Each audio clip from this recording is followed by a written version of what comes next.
elkarren babesteko. Aita! Nik gabe, noizbait, zainduko duk Ibarra.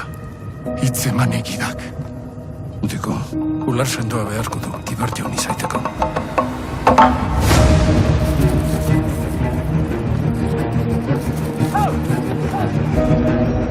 Eko gazte ezin dateke Ibar jaun izan. Neure burua aurkezten dut xumeki, Ibar jaun kristiau garbia izaiteko. Nor da? Luxa, harengatik zenbaiteko oraino dituzte siresten ele paganoak. Bada itzulo sakon bat oihanaren bihotzean, hor dukezu erantzuna. Lagun eginen dizuen eilo basoak, Iratik.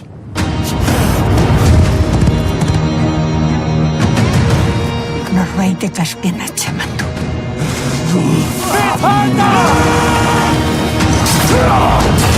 Ez dut ipuinetan sinesten.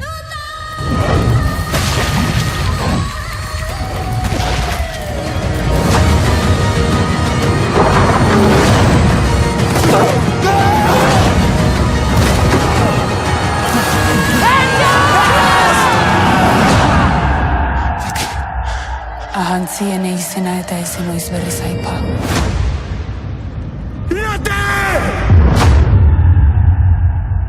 Hola amigos y amigas de Mundo Viseo, es un gustazo y un honor enorme tener a dos cineastas de la talla de Maite y de Aránzazu. Acabáis de ver el tráiler de Irati, dobles finalistas a los Goya y un peliculón enorme. De ella vamos a hablar. Maite y Arán, gracias por estar a bordo de Mundo Viseo otra vez. Un placer. Gracias por invitarnos. Maite, Aránzazu, Irati. Es una película intensa, extensa, profunda, diversa y la primera pregunta que se me ocurre preguntaros es ¿por qué esta película necesitaba música? No vuestra música en particular, sino música en general. Bueno, yo doy un poco mi opinión. Bueno, es una peli, aparentemente también es una peli de aventuras. Yo creo que la música es necesaria en este caso.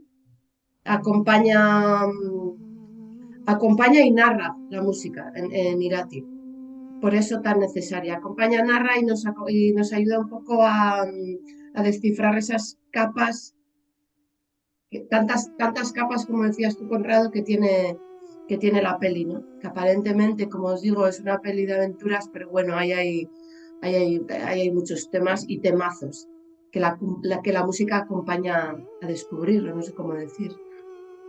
Bueno, yo creo que sí, vamos, es así totalmente. También añadiría, que esto lo hemos hablado muchísimo Maite y yo, incluso antes de empezar a trabajar hablamos mucho, que es una peli épica, histórica y que claro, la música ahí, claro, tiene la función, además de todo lo que comenta Maite, o sea, ayuda a contextualizar un poco en el lugar geográfico y en la época en la que transcurre la peli, que es Pirineos Navarro, siglo VIII, y para eso también ahí la música tiene un cometido como sabemos, que de manera un poco invisible, pues te ayuda un poco a poner un poco a poner la atmósfera en ese contexto histórico.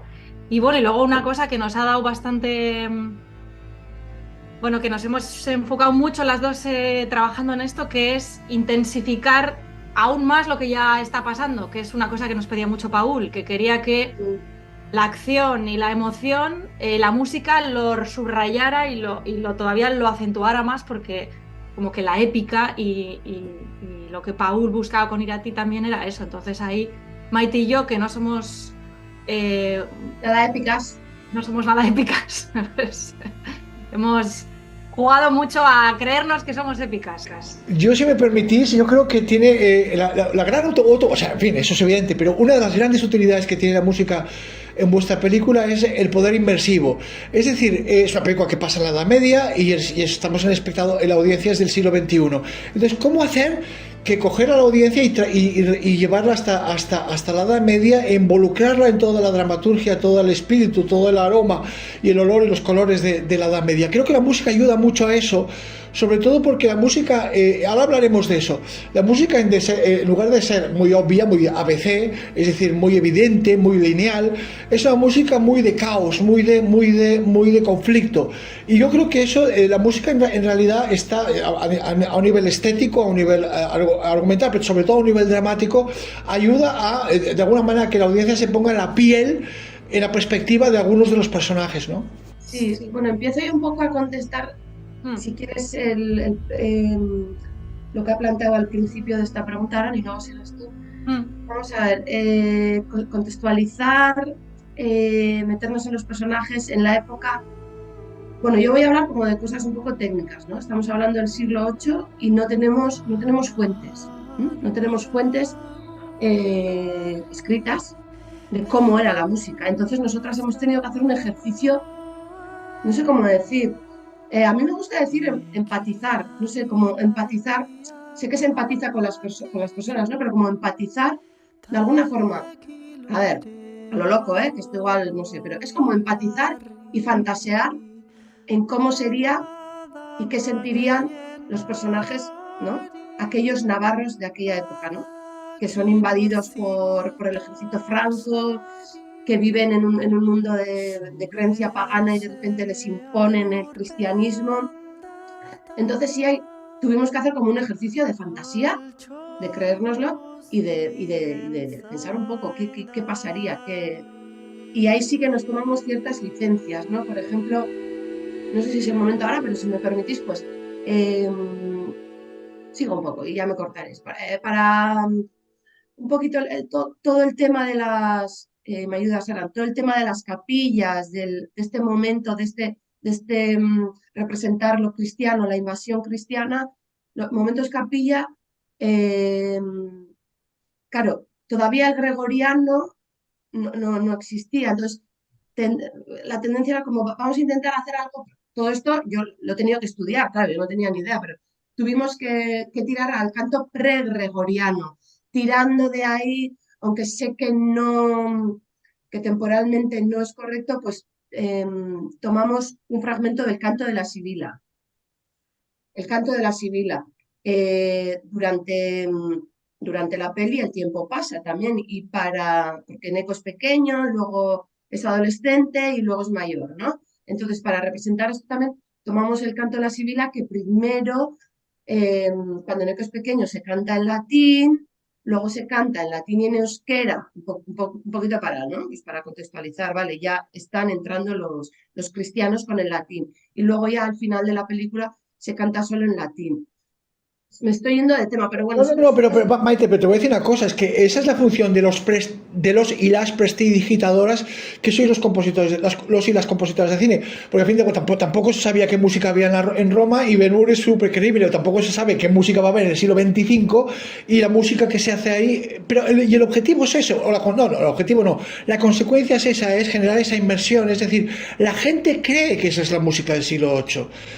Aunque no lo sea ortodoxamente. No es, canto las Sibilas posterior, pero sí que crear eso con la fantasía y con el, no sé, como, bueno, yo hablo de empatía, no sé si es la palabra, pero bueno, sí, ponerte en la piel de esos personajes en el siglo VIII, ¿no? El ejercicio enorme que hemos hecho ha sido de estar como muy receptivas a todo lo que pudiera ser inspirador para crear este mundo del que hablas, Conrado, que es como cómo hacer que con la música nosotras estemos acompañando esta historia de manera creíble. Entonces, bueno, pues pasa por toda esta investigación a nivel histórico, ¿no? De qué pasa con el tema lingüístico en Navarra en esa época, y luego a nivel instrumental también, pues no sé, la niquelarpa ni siquiera es un instrumento vasco, creemos que es sueco, tampoco está muy claro, pero por el tipo de sonoridad que ofrece, que ya habíamos utilizado este instrumento nosotras en Aquelarre y nos gustó mucho, bueno, le vas dando un lugar y vas conformando un poco lo que tú comentas, Conrado, que es crear ese universo sonoro musical en el que esos personajes resulten creíbles y además acompañen un poco pues ese conflicto que hay entre mundo pagano, mundo cristiano, mundo fantástico, mundo humano, ¿no? Irati es un ser mitológico esto igual es un poco spoiler, creo que no, pero no pasa nada. Bueno, Irati es un ser fantástico, Neko es un personaje, digamos, de carne y hueso, y conflictúan los dos mundos, entonces ahí hay también un juego como muy jugoso de cara a la creación musical porque permite que nosotras también ahí, pues eso, ¿no? Fantasía en el mejor de los sentidos. De hecho, Maite, lo que hablas tú de la fantasía, yo creo que en vuestro trabajo hay lo que yo llamaría el continente y el contenido. Es decir, el continente hablando de ese envoltorio que hacéis, lo que tú dices, fantasía, los colores de la música, el tono, en fin, un poco la capa un poco dérmica de la película. Y luego está el contenido, o sea, lo que realmente estáis contando desde la música. Es decir, de los personajes, incluso del contexto, las luces, las oscuridades, los miedos. Por ejemplo, me dio la sensación, a lo mejor, en fin, he visto la película solo una vez y es una película que hay que estudiar y hay que mirar con lupa, pero me dio la sensación, por ejemplo, que de los dos personajes, él es un poco ahí como el Conan el Bárbaro intentando salvar doncellas de los dragones. Él tiene un tema musical que de pronto parece que se difumina o desaparece, y ella, que es más digamos más callada, ella tiene otro tema musical que es el que se mantiene, que al final le absorbe a él.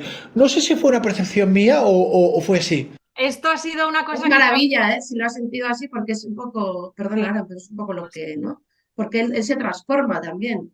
O sea, él al final, no, Aran es como que empieza a ser el cristiano que le nombran caballero, que bueno, es como va hacia el mundo de ella, ¿no? Claro, es que se enamora, es que el amor puede con todo, con Pero esto ya nos lo dijo Paul en cuanto nos entregó el primer corte montaje, dijo, chicas, esto es una peli de amor, no era exactamente mi intención primera, pero es una película Me ha salido más amor de lo que iba a salir. Pero yo tuve esa sensación de decir, aquí se presenta el macho alfa, el caballero medieval, que yo vengo a salvar a todas las princesas de todos los dragones, y con ese tema que me sonó un poco a Polidorus y todo esto, en plan eso, arrogante, poderoso, metálico, en fin. Y de pronto, como ese tema, en lugar de ir a más, va a menos, y en cambio el tema, lo que aporta ella, el aura que aporta ella, va a más, y lo coge él, y ahí sale, y es ahí donde de pronto el caballero andante lleno de escudería, de tal y cual, se transforma realmente en un personaje muy, muy, muy sensible. Sin desvelar los secretos de la peli, básicamente Neko vive hasta el fin de sus días, ¿no? Con todo esto que acabas de contar tú, lo podemos ver en la peli. Y luego hay una cosa curiosa, Maite, que nos pasó, que creo que también aquí lo hemos ido descifrando según hemos ido trabajando. No ha sido como meditado, sí. Meditado, eso es. Y es que Maite y yo hemos creado como los leitmotivs, nos hemos como dividido un poco el trabajo, luego lo hemos compartido y tal. Pero claro, el tema de Irati y el tema de Neko, sin darnos cuenta, están en el mismo tono. Y las dos primeras notas de los temas, pero que esto no lo hemos hecho esto es increíble, Maite, pero es así. O sea, los dos empiezan la, mi, y luego Neko hace do, la, mi, re, ¿no? Y el tema de Irati empieza la, mi, re, va para arriba. Es como la quinta, la llamada, ¿no? Puede ser la llamada del héroe, ¿no? Pero se funden, es digamos como un motivo que empieza con las dos primeras notas, son las mismas, pero nos dimos cuenta según íbamos construyéndolos. Dijimos, oye, pero qué fuerte, si son... pues tiene mucha lógica esto que nos ha ocurrido. Entonces, en algún momento dado, los dos temas se funden en uno, tratando de narrar desde la música lo que está pasándole al personaje de Neko, yo creo, ¿no? Al fin. Eso me parece, de verdad, Maite y Aran, fíjate, las matemáticas casuales. O sea, esto fue una de esas cosas casuales bonitas, sí. Esto es automática, absolutamente fascinante, porque vosotros decís, sí, esto no, en fin, espontáneamente ha salido, pero yo creo que no os creo, esto no puede salir espontáneamente, hay algo en el cerebro de comprender los personajes. Yo siempre lo explico, si tú vas a hacer el Joker, tú tienes que ser Joker. compositor o compositora, si tú vas a hacer Joker, tienes que ser Joker, tienes que verlo desde su punto de vista. Yo creo que a vosotras lo que instintivamente os ha pasado, porque no sois solo compositoras, sino es evidente que sois cineastas, es que os habéis puesto en el papel de ellos y os ha salido espontáneamente. El arco dramático que tiene vuestra música, a pesar de todos los movimientos musicales y de, en fin, los paganos, los cristianos, la fantasía, la hechicería, tal y cual, en realidad la línea melódica de Eneko y de ella es bastante estable. ¿Eso estaba calculado? Bueno, se va dando. También es una peli que se ha ido construyendo por motivos, también como por bloques. Están las contraposiciones de los mundos, pero luego están el mundo de los Velasco, el mundo digamos, más fantástico de las cuevas y los seres más como primigenios. Sí. Entonces, en la creación de que todo esto tenga una unidad, nosotras hemos ido encontrando también la densidad y la cantidad de música que necesitaba. Ahí también Paul tiene bastante responsabilidad porque nos ha ido dirigiendo. Hemos tenido durante todo el proceso creativo una conversación permanente.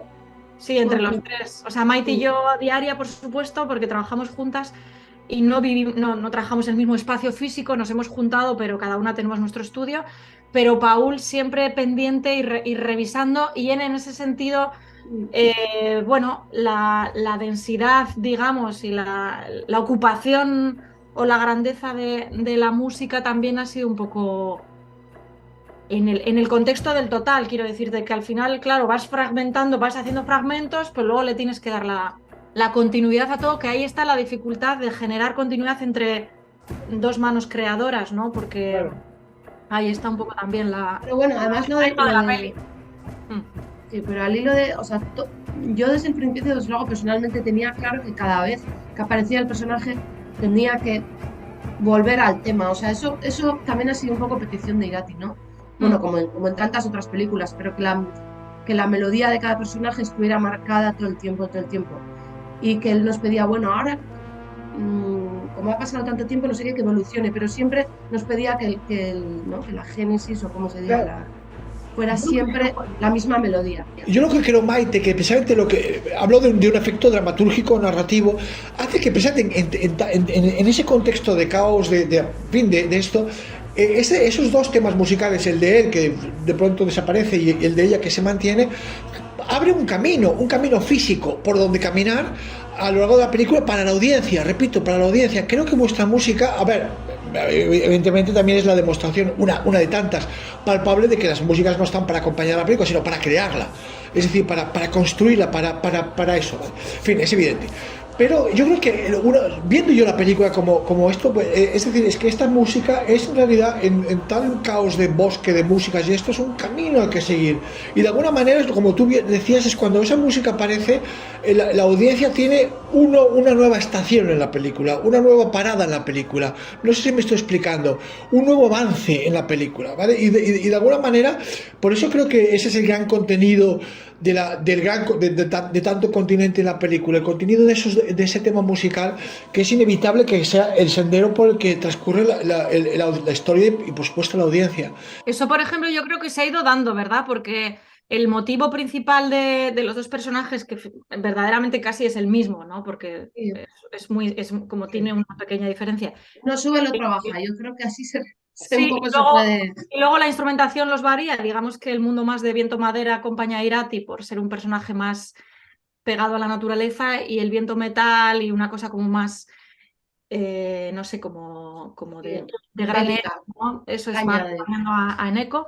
Pero esto, por ejemplo, nosotras realmente éramos bastante más partidarias de no incidir tanto, o sea, no dar tan mascado. Esta era una cosa que Maite y yo era como... ¿Pero crees verdaderamente, Paul, que hace falta remarcar tanto con el motivo principal? Ya sabemos que es Eneko, ya sabemos que cabalga y que es valiente, y ya lo sabemos. Pero claro, en este tipo de películas nos hemos dado cuenta también que el subrayado o que el incidir en lo mismo también es una manera, como dices, Conrado, de no sé, como de generar como un camino hacia adelante, ¿no? Como una evolución del héroe. Claro, pero esto lo hemos ido viendo porque nosotras, de hecho, éramos partidarias de quitar más música. Nos gusta más Siempre decimos que nos gusta que menos es más, y en esta película siempre hemos hecho la broma de que Paul nos decía, no, en Irati más es más. Hemos acabado como aceptándolo. Sí. Eso, las dos, que somos y valorándolo mucho. Valorándolo, que somos súper minimales, es como, joder, es verdad que tanta música, es verdad que acompaña, que queda bien, que engrandece la peli. O sea, es como, ha sido como, no sé, eso, una revelación. Una revelación, eso es. Mira, Hans Zimmer una vez me dijo, y además que, en fin, la verdad es que para mí son palabras de oro porque creo que es muy esto, el compositor o la compositora de cine tiene que tener los ojos bifurcados. Con un ojo mirando la película para construirla, para crearla, para saber quién está en la película, y con el otro ojo mirando la audiencia, porque dice Hans Zimmer, nuestra obligación como compositores y compositoras es facilitar una experiencia a la audiencia. Es decir, ser intermediarios entre el resto de la película y la audiencia para eso, pues la inmersión, para facilitarles las cosas, no complicarles y eso, ¿no? Entonces creo que Irati es otro de tantos ejemplos de que permite eso. Esos caminos que yo comento es una manera no de subrayar lo obvio, sino de facilitar. Quiero decir que en el caso de Irati lo que hace la música es redimensionar muchísimo a los personajes, de tal manera que cuántas explicaciones ahorra la música. Y es eso, o sea, eso es lo bonito, lo poético, que a mí me emociona mucho cuando veo una película, que es el caso. Maite y Aran, explicadme el tema hablad un poco del tema de la canción esta que os han nominado al Goya. ¿Qué sentido tiene la película para vosotros? Bueno, la canción estaba sobre guión, era una petición explícita sobre guión desde el principio, ¿verdad? Era una copla que Paul tenía muy claro que tenía que empezar y acabar la peli como si fuese una leyenda, como una fábula, con una canción. Es un poco la introducción, y es como la síntesis y las ideas o los conceptos que Paul quiere transmitir con esta peli. En un euskera muy bonito, rimado, porque son coplas, están rimados, o sea, están escritos de forma poética. Es como como la síntesis de la peli, diría yo. Para mí era importante que la película empezase y acabase con una canción, porque los cuentos y la mitología se ha transmitido a través de la transmisión oral, y en el euskera pues a través de esas canciones, ¿no? Utilizando la estructura de la copla antigua, escribí una canción intentando mostrar un poco el génesis de este panteón mitológico, y musicalmente sí que les pedí a Aran y Maite que utilizaran una melodía que es un poco festiva, que se suele tocar con alboca, que es la de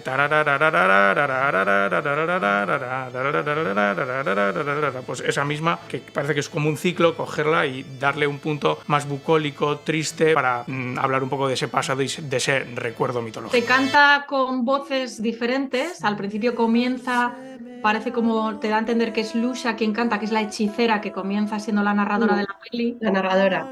Que es una especie como de intermedio entre el mundo fantástico y el mundo real. Es una especie de bruja que vive un poco cercana. Es como si fuese la que cuida de Irati, la madre en la tierra de Irati, pero en el fondo es un personaje humano, y es ella la que, con una voz grave, canta un poco lo que, como digamos, como la tesis o las ideas las más básicas que quiere transmitir Paul, que para mí es lo más bonito que tiene esta película, que es la transmisión de esa gran idea que es pues el respeto y el cariño, ¿no? por la madre tierra, y un poco, bueno. Y la memoria, no olvidar todo lo que tiene nombre, que es lo que canta la canción, ¿no? Isena Duena Badá, como un ejercicio de memoria, de no olvidarnos lo que somos, porque Paul con esto es muy, muy bravo, ¿no? De que al final los cristianos nos invadieron, o sea, es un poquito oda a la patria, y eso lo dice él,